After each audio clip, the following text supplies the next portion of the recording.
출애굽기 41번째 제목은 장자와 11조. 출애굽기 12장 29절에서 36절까지 보겠습니다. 출애굽기 12장 29절에서 36절 같이 읽도록 하겠습니다. 시작. 밤중에 여호와께서 애굽 땅에서 모든 처음 난 것 곧 왕위에 앉은 바로의 장자부터 옥에 갇힌 사람의 장자까지와 가축에 난 처음 난 것을 다 치심에 그 밤에 바로와 그 모든 신하와 모든 애굽 사람이 일어나고 애굽에 큰 부르짖음이 있었으니 이는 그 나라에 죽임을 당하지 아니한 집이 하나도 없었음이었더라. 밤에 바로가 모세와 아론을 불러서 이르되 너희와 이스라엘 자손은 일어나 내 백성 가운데서 떠나 너희의 말대로 가서 여호와를 섬기며 너희가 말한 대로 너희 양과 너희 소도 몰아가고 나를 위하여 축복하라 하며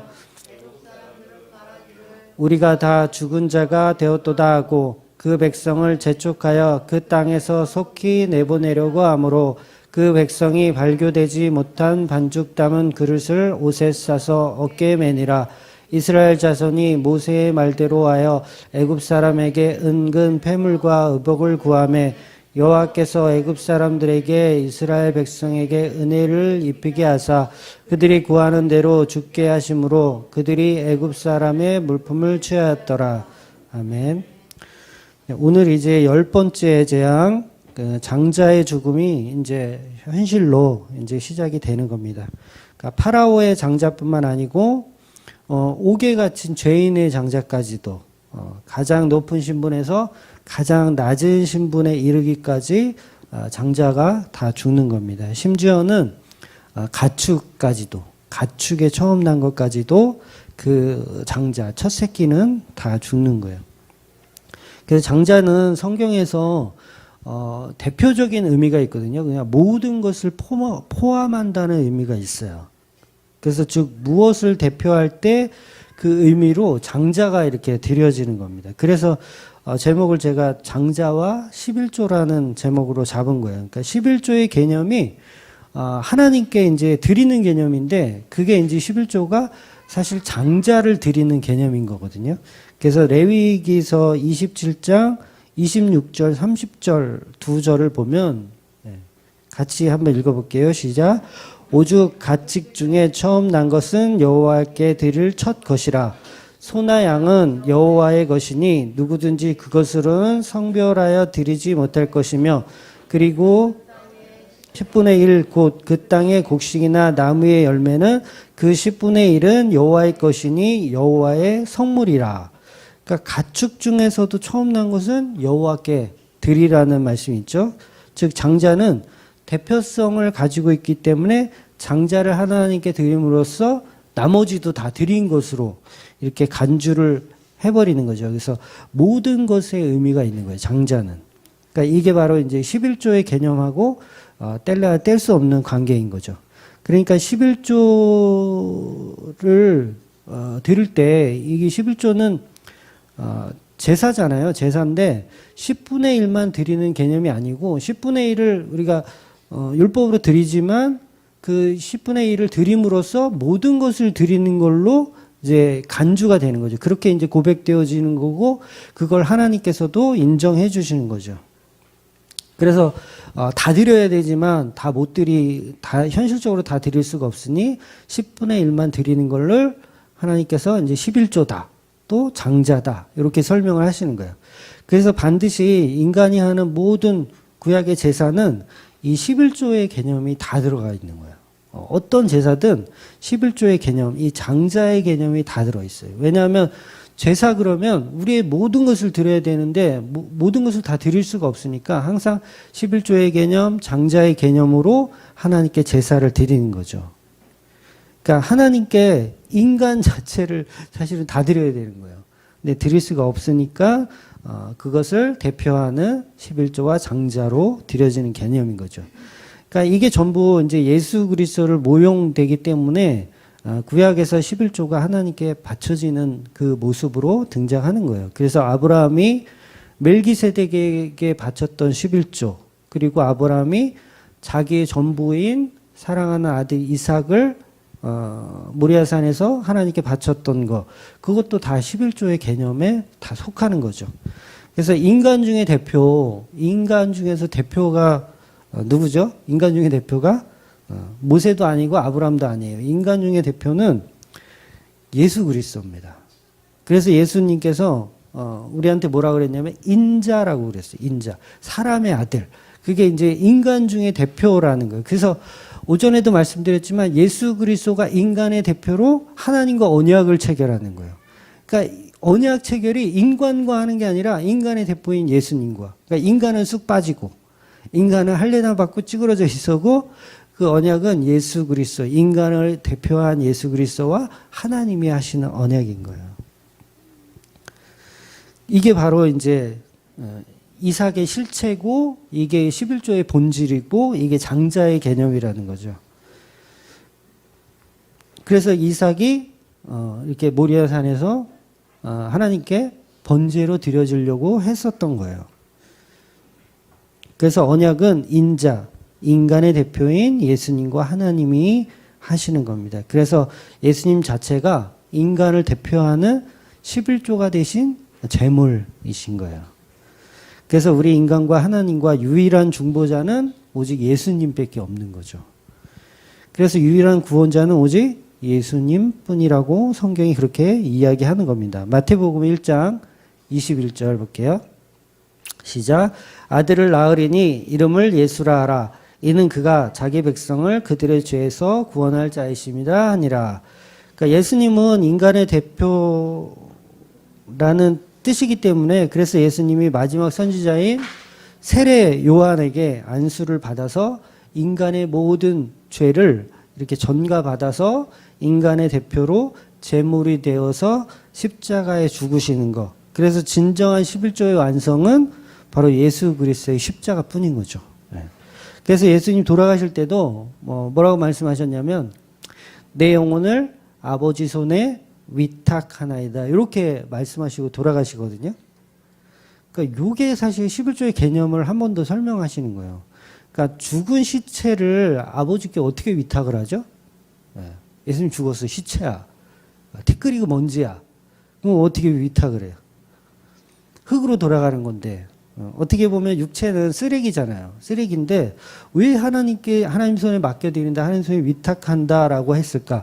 요거는 바로 11조의 제사 개념이기 때문에 그래요. 11조의 제사가 아버지 손에 먼저 맡겨드리는 거거든요. 하나님께. 그러니까 11조를 드릴 때 하나님께 거제로 드려요. 거제로 드렸다가 하나님께 맡겨드렸다가 이게 다시 레위인과 고아와 가부나 그런 사람들에게 이게 돌려지는 거예요. 그 제물은 보통 제사 지내고 나면은 불타서 없어지는 게 보통 방식의 제사거든요. 보통 화제라고 해서 화제는 태우는 제사를 말해요. 그래서 태우는 제사는 뭐 번제, 뭐 속죄제, 속건제, 화목제까지 다 태우는 제사예요. 태우는 거예요. 근데 11조는 화제로 태우지 않고 거제로 드린다는 거예요. 거제로. 하나님께 거제로. 그러니까 예수님은 이 죄인들의 손에 의해서 그러니까 죄인들의 손에 의해서 하나님 손에 맡겨진 거제로 드려진 11조라는 거죠. 예, 그런 개념이. 그래서 하나님 손에 맡겨드린다라는 표현을 하는 거예요. 그리고 이 화목제도 사실 화목제도 일반 이 화제하고 약간 다른 게 뭐냐면 이 콩팥하고 기름만 태워드려요. 그 나머지 고기는 어때요? 이웃과 함께 나눠 먹는 거야. 그게 화목제예요. 그래서 예수님이 화목제로 돌아가셨단 말이 성경에 있거든요. 그래서 화목제로 돌아가셨고 11조의 개념으로 하나님 손에 맡겨드리신 거죠. 그러니까 거제나 화목제는 버려지는 것이 아니고 하나님 손에 먼저 들어갔다가 그 다음에 레위인과 고아와 가부, 이웃에게 음식으로 제공이 되는 거예요. 그래서 성경이 예수님을 화목제물이라고 말씀하신 겁니다. 우리 한번 보고 갈게요. 요한 1서 4장 10절. 요한 1서 시작. 사랑은 여기 있으니 우리가 하나님을 사랑한 것이 아니요 하나님이 우리를 사랑하사 우리의 죄를 속하기 위하여 화목제물로 그 아들을 보내셨음이니라. 그죠? 화목제물로 돌아가신 거예요. 예수님. 이것이 예수님이 십자가에 죽어서 아버지 손에 전달되었다가 인간을 구원하기 위해서 다시 부활하는 개념을 이 화목제에 담고 있는 거죠. 그래서 이것이 소제와 화목제의 제사 스타일인 거예요. 그러니까 하나님 손에 맡겨졌다 다시 인간에게 돌아가는 게 이게 소제고 화목제의 개념이에요. 그러니까 소제는 이제 곡식으로 드리는 제사를 이야기하는 겁니다. 그래서 예수님은 11조로 드려진 제물이기 때문에 아버지 손에 드려졌다가 우리에게 다시 오는 개념. 그러니까 11조는 구약에서 분명히 거제로 드리던 제물이라고 얘기를 해요. 보통 이제 교인들이나 목사님들이 11조는 제사 제물이 아니고 구제로 사용되었던 기부 형태의 어떤 곡식이나 가축 뭐 이런 걸로 생각하는데 그건 구약을 몰라서 하는 소리입니다. 분명히 11조는 하나님께 바쳤던 제물의 개념으로 출발하지 않으면 그냥 구제 봉사하는 게 아니에요. 11조는 분명히 하나님께 드렸던 제물입니다. 엄연히. 그래서 성경에서 가축과 곡식, 열매 같은 것을 하나님께 거제로 드렸던 분명한 제물이에요. 그러니까 목사들이 11조는 이제 구제 목적으로만 자꾸 이렇게 해석을 해서 돈 걷는 것만 혈안이 돼가지고 그 11조의 본질도 모르는 거예요. 11조는 분명히 하나님께 먼저 드려진 제물이었다는 거죠. 그래서 11조는 성경 어디에도 신약 구약이든 단 한 차례도 돈으로 드렸다는 내용이 없어요. 단 한 차례도 없어요. 분명히 성경에서 11조는 거제로 드리던 제물이라고 얘기해요. 민수기 18장 24절 볼게요. 네, 시작. 이스라엘 자손이 여호와께 거제로 드리는 11조를 레위인에게 기업으로 주었으므로 내가 그들에게 대하여 말하기를 이스라엘 자손 중에 기업이 없을 것이라 하였노라. 그러니까 이 말씀만 잘 이해해도 기업으로 먼저 주려고 한 게 아니고 먼저 여호와께 거제로 드린 11조를 레위인들에게 기업으로 줬다예요. 그러니까 순서가 하나님께 먼저 드린 것을 레위인에게 준 거지 처음부터 레위인을 목적으로 해서 하나님께 드리라는 그 개념이 아닌 거예요. 그러니까 분명히 이스라엘 자손이 여호와께 거제로 드리던 11조라고 이야기하는 거예요. 하나님께 드리던 11조. 그러니까 명확하게 거제로 드리는 제물이라고 성경이 명시하고 있어요. 그 제물의 첫 목적을 우리는 다 빼고 싶은 거죠. 하나님께 드렸다는 그 첫 목적은 빼고 구제의 개념으로만 이야기하는 거예요. 그래가지고 이제 교회에서 헌금 많이 해라. 그래야지 이웃을 도와주지 않냐. 뭐 이런 식으로 그 목적을 둔갑시켜 놓은 거예요. 지금 11조를 돈으로 드리라는 것은 추석에 제사 지낼 때 홍동백서가 아니고 돈을 올려놓고 심사인당은 동쪽으로 서쪽에는 수표 홍동백서 맞죠? 수표 하얀색 수표는 서쪽으로 올려놓고 돼지머리 올려놓고 돼지코에다가 이렇게 지폐만 꽂아놓고 그걸 11조라고 우기고 있는 거하고 똑같은 현상인 거예요. 이것은 엄연한 성경을 완전히 왜곡한 위법입니다. 위곡이에요. 말씀 1도 모르는 목사들이 만들어낸 발상에 불과해요. 성경을 한 번만 정독하면 절대 그런 무식한 얘기 할 수가 없어요. 11조는 돈으로 드릴 수가 없는 명백한 하나님께 드렸던 구약의 제물입니다. 그러니까 복음이 한국 땅에 처음 떨어졌을 때 사람들이 참 어렵고 못 사니까 좀 이걸 좀 되게 잘 살게 이렇게 바꿔볼 방법이 없을까 했을 때 어떤 새마을 운동 하듯이 이렇게 운동으로 착안해낸 것이 11조 내기 운동 같은 거였어요. 그러니까 11조는 성경적인 근거가 전혀 없지만 요거를 우리가 사회운동 개념으로 해서 끌어다가 그냥 한 것 뿐이에요. 근데 지금은 잘 먹고 잘 사는 시대가 됐는데도 여전히 교회에서는 11조 가져오라고 하잖아요. 이거는 성경적 근거가 전혀 없는 억지를 부리고 있는 겁니다. 그러니까 11조는 구약에서도 가난한 사람들을 구제하는 목적으로 먼저 사용된 게 아니에요. 그건 잘못된 해석이에요. 반드시 11조는 하나님께 먼저 소제로, 거제로 드렸던 제물인 것입니다. 결코 불쌍한 사람 나눠주는 개념이 11조의 전부가 아니에요. 그러니까 전부 예수를 설명하고 그 십자가를 설명하는 내용들이지 매출의 10%를 교회에 바치라는 내용이 절대 아니죠. 그건 여전히 율법 안에 우리가 갇혀 있는 현상인 거예요. 그러니까 말라기에서 하나님은 이 11조 때문에 제사장을 비롯해서 이스라엘 모든 백성들을 다 책망하시거든요. 근데 그 책망하는데 너희들은 이웃에게 왜 구제하지 않아? 그거 가지고 화내지 않으셨어요. 너는 왜 불쌍한 사람 안 도와줘? 11조 빨리 걷어서 가난한 사람 나누어 줘야지 라고 책망을 하면 그럴듯한데 하나님은 그렇게 책망하지 않고 나에게 바칠 11조를 분명히 명시하세요. 이웃에게 가는 거 아니고 나에게 바쳐야 할 11조. 왜 내 것을 도둑질하냐. 그렇게 책망하시는 거예요. 여전히 말라기는 제사 제물이라는 그 팩트를 놓지 않고 있는 거예요. 말라기는 11조는 하나님께 드리는 제물임을 명시하고 설명하는 거예요. 그리고 책망하는 거죠. 그러니까 구제 봉사해라 이런 얘기가 없다고요. 예. 그거는 이제 11조의 개념을 설명하기 위해서 인용할 뿐이지 팩트는 그게 아니에요. 왜 11조 내 것인데 왜 그걸 나한테 안 드려? 이거지. 왜 구제 안 해? 봉사 안 해? 왜 가난한 사람 안 나눠줘? 이렇게 책망하신 게 아니라고요. 말라기서 한번 읽어볼게요. 3장 8절 10절 시작. 사람이 어찌 하나님의 것을 도둑질하느냐. 그러나 너희는 나의 것을 도둑질하고도 말하기를 우리가 어떻게 주의 것을 도둑질하였나이까 하는도다. 이는 곧 11조와 봉헌물이라.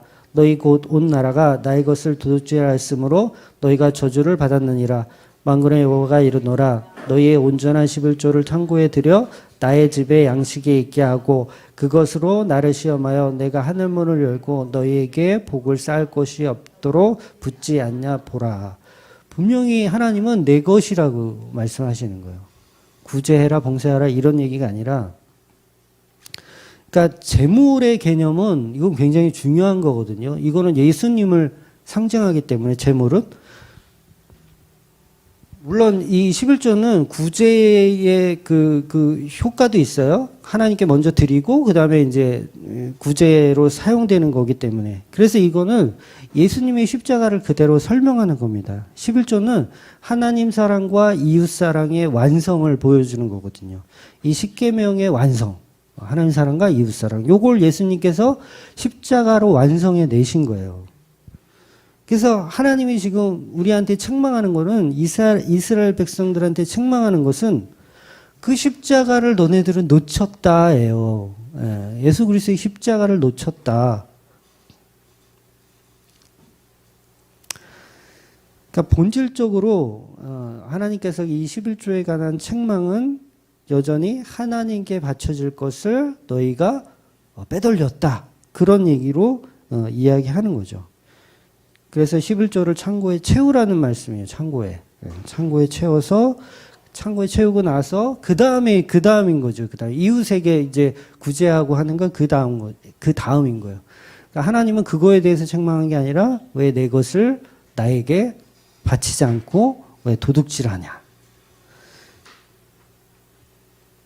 그러니까 그 이유는 하나님께 드리는 엄연한 제사 제물이기 때문에 하나님이 그것을 책망하신 거예요. 그래서 아까도 말씀드렸지만 11조는 번제처럼 화제로 태워드리지 않고 거제로 드리는 제물. 그럼 한국교회에서 신약에서도 아직도 제물을 드리라고 하면 말이 안 되는 거예요. 주일마다 양을 가져오라는 얘기하고 똑같은 거예요. 주일마다 양 가져오고 소 가져오라고 이거하고 똑같은 거예요. 주일마다 이것은 소값 이러면서 봉투에다 이건 소값, 이거는 양값. 똑같은 거예요. 11조 써서 가지고 내는 거하고 똑같은 짓을 하는 거예요. 아니 이거 완전 코미디예요, 사실. 조금만 알면 이거 코미디구나. 봉투에다가 그러니까 1년 된 어린 양 소값, 양값 이렇게 써서 바치는 거예요. 왜 설날에 그 추석 때 제사를 지내본 분은 알겠지만 저도 어릴 때 이제 아버지하고 그 제사를 드렸었는데 술을 한 3번 따라요, 이렇게. 큰아버지가 먼저 이렇게 작은아버지가 먼저 했나? 하여튼 술을 3번 딸고 그거를 상에다 이렇게 하면 돌려, 이렇게. 3바퀴 돌려야 되나요? 아버지도 못 들은 척 한다. 이렇게 돌려. 요게 뭐냐면 요게 거제의 개념인 거예요. 거제. 하나님께 이렇게 거제로 돌려드리는 개념. 분명히 제물이에요. 11조는. 번제로 태우지 않는 거. 그래서 소나 양의 첫 새끼, 나무 열매, 곡식 이런 것들은 11조에 해당이 되는 겁니다. 근데 이것을 아직도 현 시대에서도 돈으로 바꿔서 하나님께 바친다고 한다면 그건 십자가의 본질을 전혀 알지 못하는 어리석은 행동이에요. 그러니까 아직도 제사 드리고 있는 거예요. 여전히 제사 드리고 있는 거예요. 그러니까 복음이 신약으로 이게 떨어져서 아직도 구약 안에 제사로 남아 있고 싶은 거예요. 왜? 그게 편하니까. 우리는 율법 아래 있을 때가 가장 편한 거예요. 누가 지정해 주기를 원해요. 예. 나올 거냐 안 나올 거냐. 코로나19인데 나와야 되냐 말아야 되냐. 목사가 좀 정해 주기를 바라는 거.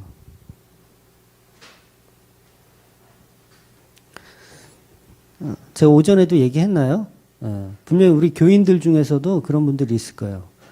담임 목사가 좀 공식적으로 이렇게 좀 우리는 쉽니다. 이렇게 좀 얘기해 주길 바라는 우리 성도님들도 분명히 있었을 거예요.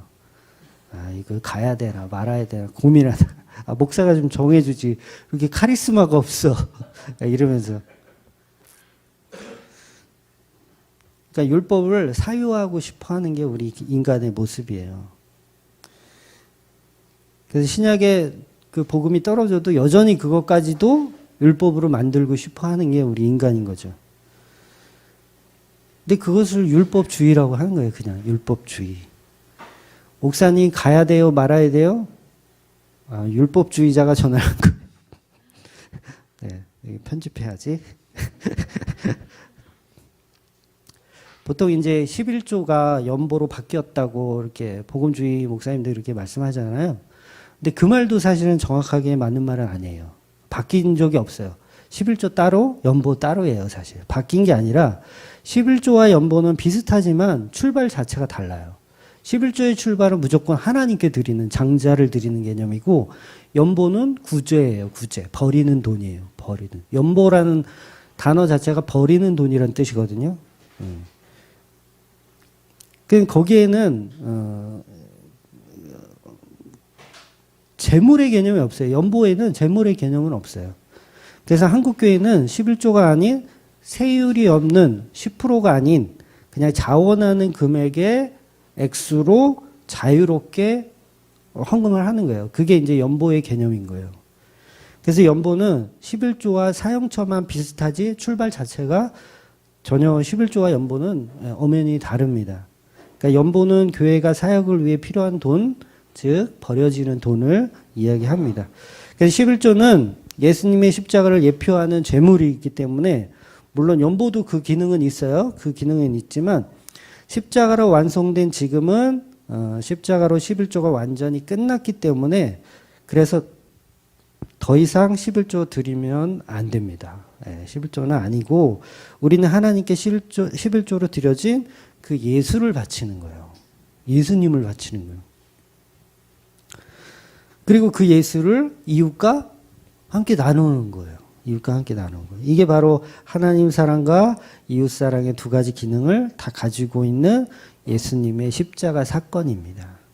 그래서 구약에서 11조가 하나님께 바쳐지고 곧바로 이제 버려지는 것이 아니고 제물로 하나님 손에 거제로 바쳐진 다음에 나그네와 고아와 가부 그리고 땅을 기업으로 받지 못하는 레위인들에게 이렇게 보내져지는 거예요. 그러니까 결국 예수님은 인간이 내놓은 11조로 하나님께 바쳐졌다가 그리고 나서 우리의 죄를 이제 다 십자가로 다 이렇게 집어넣고 용서를 받고 그 십자가의 은혜가 나그네와 고아와 가부에게 다시 이게 돌아오는 거예요. 그게 이제 복음이라고 하는 거예요. 그래서 예수님이 죽을 때 하나님 손에 맡겨지는 거예요. 하나님 손에 맡겨졌다가 다시 그게 인간 손으로 다시 넘어오는 거죠. 요게 복음이라고 하는 겁니다. 그래서 예수 그리스도의 그 십자가 사건이 바로 11조가 되어서 하나님께 맡겨지고 인간 손에 다시 전달이 되는 겁니다. 그러니까 11조의 개념이 십자가예요, 그냥. 십자가가 11조고 11조가 십자가인 거예요. 그러니까 11조가 레위인들과 고아와 가부에게 전달이 되잖아요. 이제 마지막에. 그러면 고아와 가부는 누구냐면 이제 신랑이 없는 상태의 신부, 아버지가 없는 상태의 아이, 전부 신부된 성도를 얘기하는 거예요. 사단의 마귀의 자식이었던 고아, 우리를 얘기하는 거예요. 그러니까 영적인 고아였던 우리들을 위해서 11조가 사용되어지는 거죠. 먹거리로. 그러니까 나그네이고 방랑자였었는데 그 이방인이었는데 출구가 없는 방랑자였는데 저와 여러분이 예수 그리스도의 십자가 그 11조가 우리한테 먹거리로 제공이 되는 거예요. 그래서 그거 먹고 사는 거예요. 그래서 그걸 은혜라 그러고 그걸 예수님의 살과 피라고 얘기하는 거예요. 그래서 저와 여러분의 생명을 살리는 은혜로 이 밀, 보리, 이 곡식과 또 고기 이런 것들이 다 예수 그리스도의 살과 피가 되어서 우리에게 전달이 되는 거. 이게 복음이고 이게 은혜라는 거야. 그러니까 11조만 제대로 공부해도 여기 복음이 어마어마한 복음이 숨어져 있어요. 11조 전부 그냥 돈 걷는 데만 혈안이 돼가지고 있는데 그래서 오늘 본문 10대 재앙에서 하나님이 원하는 것은 인간의 생명입니다. 하나님 원하시는 것은 인간의 생명이에요. 근데 그 인간의 생명을 전부 드릴 수가 없잖아요. 그래서 장자들의 생명을 원하시는 거예요. 하나님이 이 재앙으로 표현하긴 하지만 인간의 생명을 원하시는 거예요. 우리한테. 그래서 모든 장자들이 전부 죽어야 하는 것이 당연한 거예요. 어찌 보면 당연한 거예요. 그래서 애굽에 있는 애굽 사람들만 죽이는 게 아니라 이스라엘까지도 이 장자의 죽음 다 적용이 되는 거예요. 단지 이제 우리가 예수 그리스도의 어린 양으로 피를 발라서 살 뿐이지 원래는 이스라엘도 다 장자가 다 죽어야 되는 거예요. 다 장자가 죽는 메시지. 요게 하나님이 원하시는 거예요. 너희 장자 너 다 죽어야 돼. 너희 인간은 다 죽어야 돼. 요거예요. 그러니까 요게 애굽의 현실이고 이스라엘은 거기에 어린 양의 피를 발라서 뿌려줘서 죄 없고 흠 없는 어린 양이 대신 죽어서 살게 되는 거. 이게 예수님의 이야기인 거죠. 그러니까 장자도 예수 그리스도고요. 11조도 예수 그리스도. 성경은 전부 예수 그리스도 이야기밖에 없어요. 그래서 우리는 예수 그리스도의 십자가를 통해서 우리의 생명이 보존이 되더라는 거예요. 그것을 구원이라고 얘기하는 겁니다. 결국 장자의 죽음은 하나님의 계획하신 대로 이렇게 착착 지내게 되는 거예요. 그러니까 35절에 보면 파라오는 나를 위해 축복하라고 모세가 부탁을 해요. 이제 마음이 이제 바뀐 거죠. 이제 부탁을 해요. 이것이 곧 파라오의 패배를 인정하는 겁니다. 그러니까 애굽의 수많은 신들은 가짜이고 아무런 신도 없는 우상들에 불과한다는 것을 이제 뒤늦게 인정하는 겁니다. 그래서 그동안 신성이 여기던 양과 소를 가지고 가라고 하는 거예요.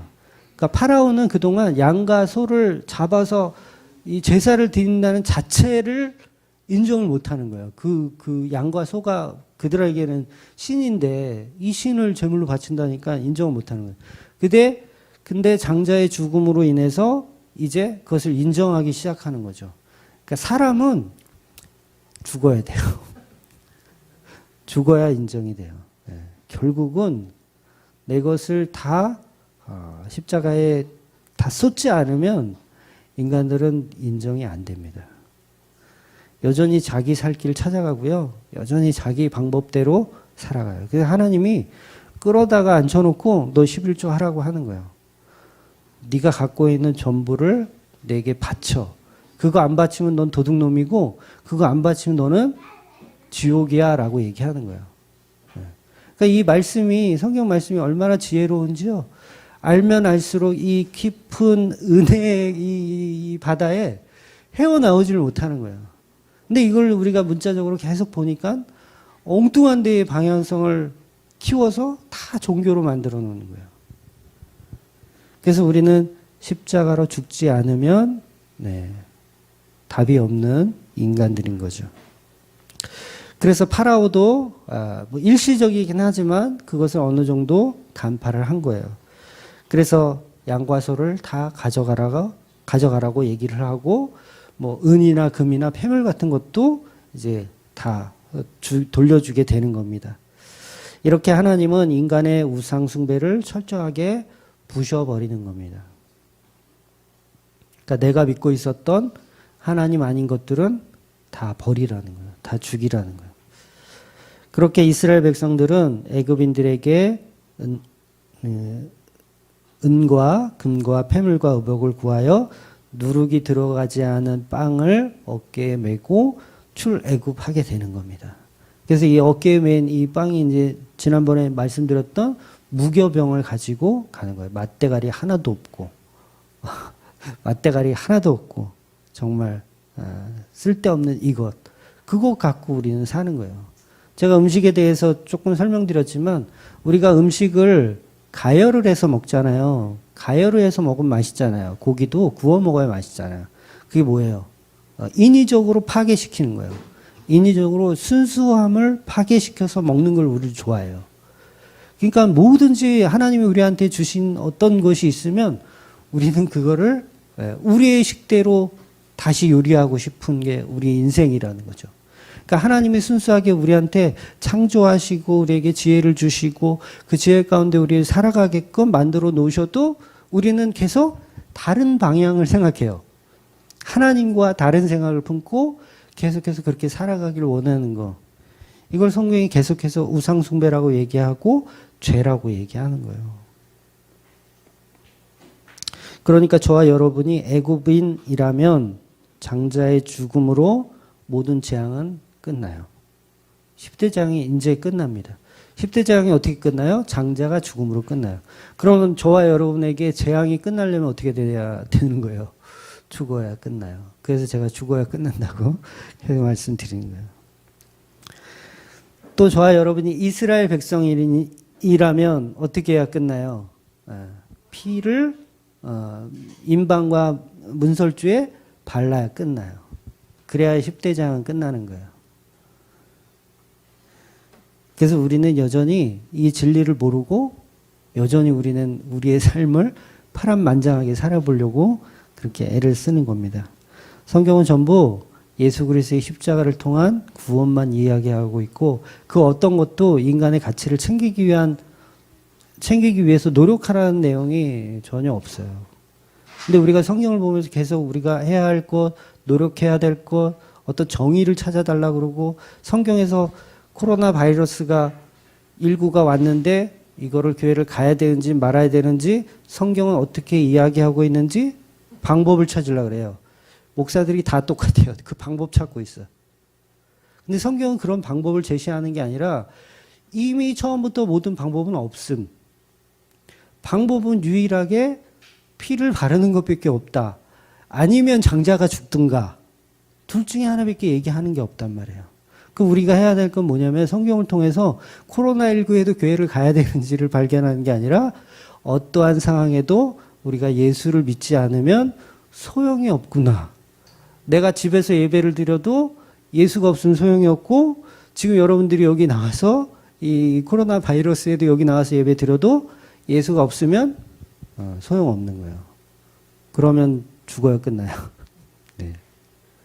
그러니까 전부 예수 그리스도의 십자가만 이야기합니다. 그러니까 저와 여러분은 늘 그 은혜 안에 살아야 돼요. 유월절 어린 양 예수를 내가 품고 있는, 내가 그 안에 들어가서 사는 그 삶을 계속해서 누리는 저와 여러분 되시기를 주의 이름으로 축원드립니다. 아멘. 기도하겠습니다.